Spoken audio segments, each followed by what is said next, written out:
여기다 술김에 주저리 써서 사연 보내봅니다. 정말 드라마 같은 일이 저희 시댁에 생겼습니다. 제가 결혼을 하고 얼마 있다가 벌어진 일입니다. 쉽게 요약해서 말하자면 시어머님이 밖에서 아이를 낳았습니다. 당연히 집이 발칵 뒤집혔죠. 저는 남 부끄러워서 친정에는 아무 말 안 했고요. 그 아이는 잘 자랐습니다. 조금 더 얘기하자면 그 아이는 시댁에서 키우기로 했고 애 엄마는 아이를 낳자마자 거의 도망가다시피 했고 나중에 알게 된 사실인데 시어머니가 5천만 원인가 해줬답니다. 그 뒤에 제가 임신을 했고 저희 부부에게는 현재 5살이 된 남아가 있고 저희 막내 도련님은 올해 7세입니다. 지금부터는 편의상 막내 도련님을 막내라고 쓰겠습니다. 그러다가 누구나 우려하던 일이 생기게 되었습니다. 시아버님이 갑작스럽게 돌아가신 겁니다. 그리고 엎친 데 덮친 격으로 얼마 지나지 않아서 시어머니까지 시름시름 앓기 시작하셨습니다. 이제부터는 여기에 다 안 써도 다들 짐작하시겠지만 전쟁 같았습니다.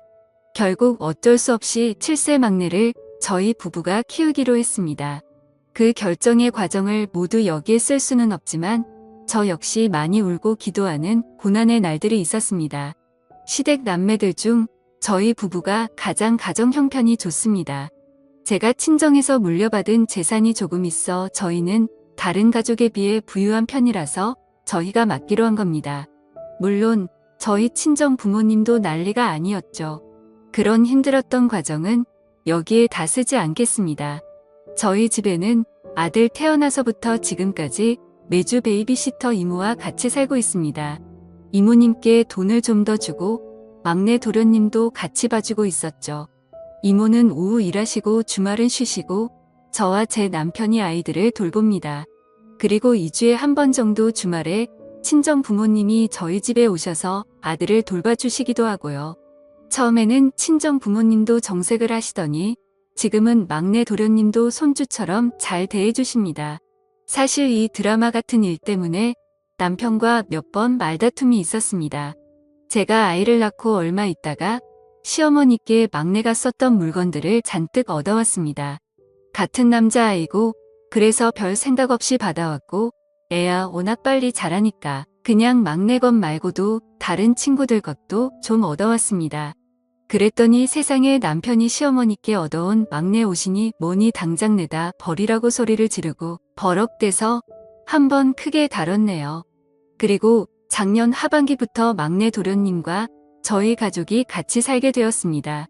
막내가 예절도 바르고 의젓합니다. 그 어린 게 저에게도 꼬박꼬박 형수님 하고 제 남편에게는 큰형님 그러면서 존대도 쓰고 제 아들도 마치 형처럼 살갑게 챙기기도 합니다. 큰 말썽 없이 잘 지내고 있습니다. 물론 아직 아기니까 가끔은 저한테 혼나기도 하고 뭐 평범한 어린아이입니다. 중간중간에 자꾸 눈치 보는 게 있어 사실 보고 있으면 마음이 짠하기도 하고 뭐 저는 그렇습니다. 작년에는 막내 유치원 문제로 한번 저희 부부가 엄청 크게 다뤘습니다. 그때 당시에 막내 영어 유치원을 보내려고 했습니다. 저는 이왕 이렇게 된 게 잘 키우고 싶은 마음이었죠. 그랬더니 남편이 아직 우리 애도 영어 유치원을 못 보내는데 저 아이를 왜 영어 유치원을 보내냐고 너무 성질을 내더라고요. 그래서 제가 아직 우리 애는 어리니까 영어 유치원 안 보내는 거고 우리 애도 7살 되면 영어 유치원 보낼 거라고 그러면서 크게 또 다투었네요. 결국엔 지금은 영어 유치원 잘 다니고 있습니다. 이모가 그러는데 평소에는 막내가 제 아들을 그 어린 게 조카라고 엄청 챙긴다고 하더라고요. 사실 제 아들도 막내를 좋아합니다. 아직 천지분간 못하는 제 아들은 막내에게 삼촌이라고 했다가 형아라고 했다가 뭐 그러면서 엄청 졸졸 쫓아다닙니다. 문제는 제 남편입니다. 평소에도 사실 둘을 차별하는 게 느껴집니다. 물론 제가 그러지 말라고 남편한테 주의를 주긴 합니다.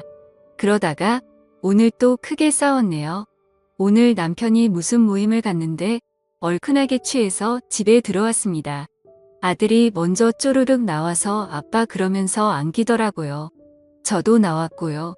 그런데 조금 늦게 막내가 나왔는데 남편이 막내한테 짜증을 내면서 너는 뭐 하는데 형이 왔는데도 늦게 나오냐고 그러더군요. 그러면서 그럴 거면 너네 집 가라고 그러는 겁니다. 내가 너무 당황해서 애한테 왜 그러냐고 그러고 남편은 또 화내면서 너는 왜 쟤만 감싸고 도냐고 그러면서 결국 큰 소리 내면서 싸우고 막내는 죄송하다고 울고 아들은 형 우니까 따라 울고 뭐 난리였습니다. 남편이 성질 내면서 나갔는데 아까 시어머니께서 전화가 왔습니다.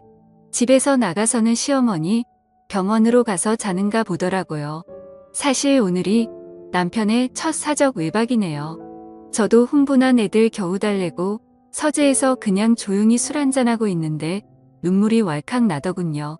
이렇게 글을 쓰다 보니 제 남편이 쓰레기 같은데 사실 남편은 저랑 연애하면서 최근까지 누구에게도 악한 소리 한 번 안 하고 저랑도 싸운 일이 없었습니다. 참 순하고 인성 올바른 사람입니다. 시아버님도 바람둥이 할아버지는 아니었고 명망 있으시고 참 좋은 분이었습니다. 어느 날 남편이 그러더군요. 자신의 롤모델은 아버지였다고요. 인자하고 기품 있고 때론 엄하고 때론 친구 같은 아버지가 좋았다고요. 자신도 결혼해서 아버지가 된다면 자신의 아버지 같은 아버지고 싶었다고 했습니다. 그리고 시아버지는 시어머님께도 참 잘하셨다고 합니다. 두 분 평생 사시면서 큰 소리 한 번 안 내시면서 사셨다고.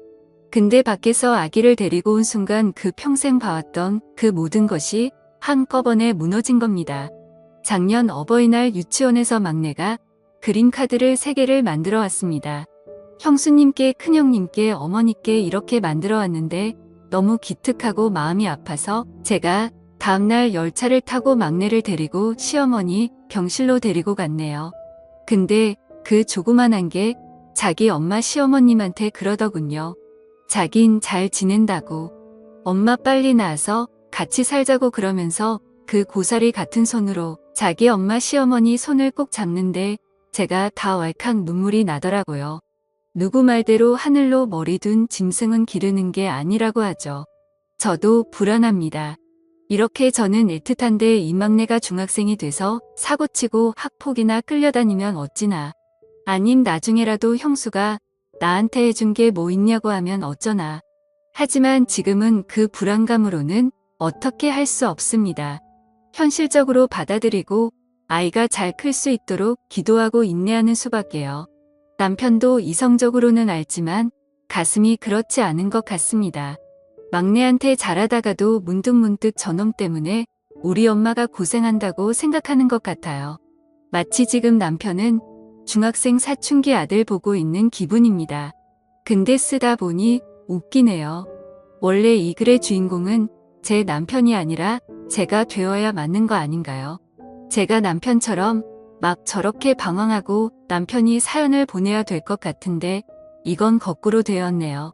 현실적으로 지금 가장 큰 걱정은 남편이 막내한테 손찌검을 하거나 언어 폭력을 쓸까봐 무섭고 남편은 사실 저랑 교제부터 여지껏 욕 한 번 하는 걸 못 봤는데 막내가 집에 오고 나서부터는 성격도 조금 사나워지고 예민해졌으며 술 마시는 횟수도 꽤 늘었습니다.